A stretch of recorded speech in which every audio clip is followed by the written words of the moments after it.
All right, guys, let's finish up Second Chronicles. Move on to a new book. So we're on the Second Chronicles, number 36. Then the people of the land took Jehoahaz, the son of Josiah, and made him king in his father's stead in Jerusalem.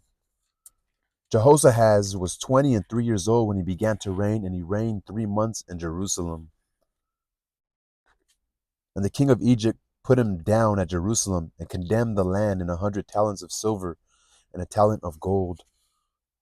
He was killed in 3 months. The king of Egypt put him down at Jerusalem, maybe that guy Necho or Nico, and condemned the land in 100 talents of silver and a talent of gold. And the king of Egypt made Eliakim, his brother, king over Judah and Jerusalem, and turned his name to Jehoiakim.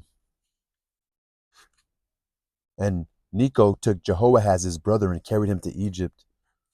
Jehoiakim was 25 years old when he began to reign, and he reigned 11 years in Jerusalem.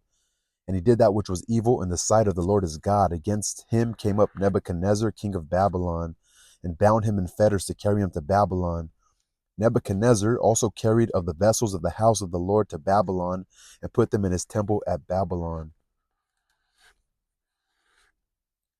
Now the rest of the acts of Jehoiakim and his abominations which he did, and that which was found in him, behold, they are written in the book of the kings of Israel and Judah. And Jehoiakim his son reigned in his stead. Jehoiakim was 8 years old when he began to reign, and he reigned 3 months and 10 days in Jerusalem.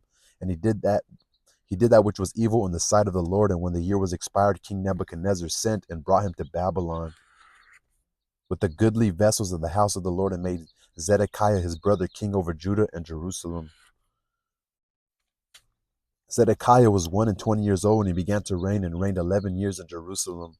And he also did that which was evil in the sight of the Lord his God, and humbled not himself before Jeremiah the prophet, speaking from the mouth of the Lord. And he also rebelled against King Nebuchadnezzar, who had made him swear by God, but he stiffened his neck and hardened his heart from turning unto the God of Israel. Moreover, all the chief of the priests and the people transgressed very much after all the abominations of the heathen, and polluted the house of the Lord which he had hallowed in Jerusalem.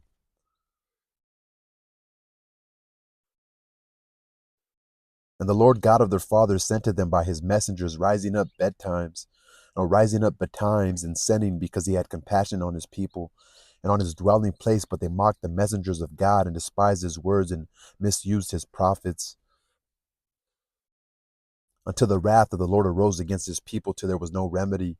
Therefore he brought upon them the king of the Chaldees, who slew their young men with a sword in the house of their sanctuary. He had no compassion upon man or maiden, old man, or him that stooped for age. He gave them all into his hand, and all the vessels of the house of God, great and small, and the treasures of the house of the Lord, and the treasures of the king and of his princes, all these he brought to Babylon.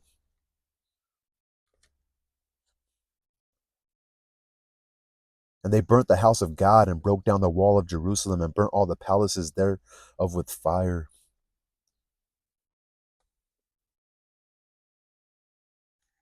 The goodly vessels thereof, and them that had escaped from the sword, carried he away to Babylon, where they were servants to him and his sons until the reign of the king of Persia, to fulfill the word of the Lord by the mouth of Jeremiah.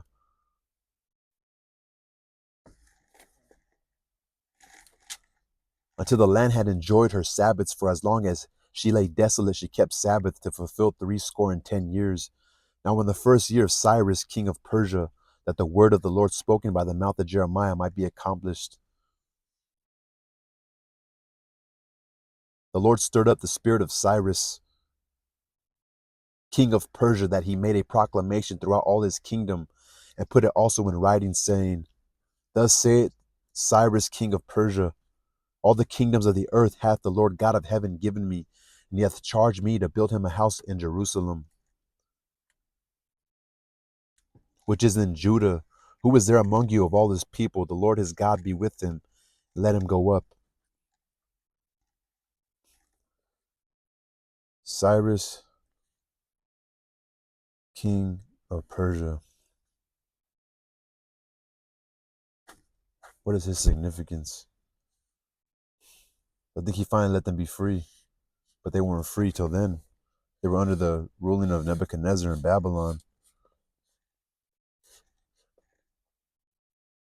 king of Chaldees. Because of Israel's evil,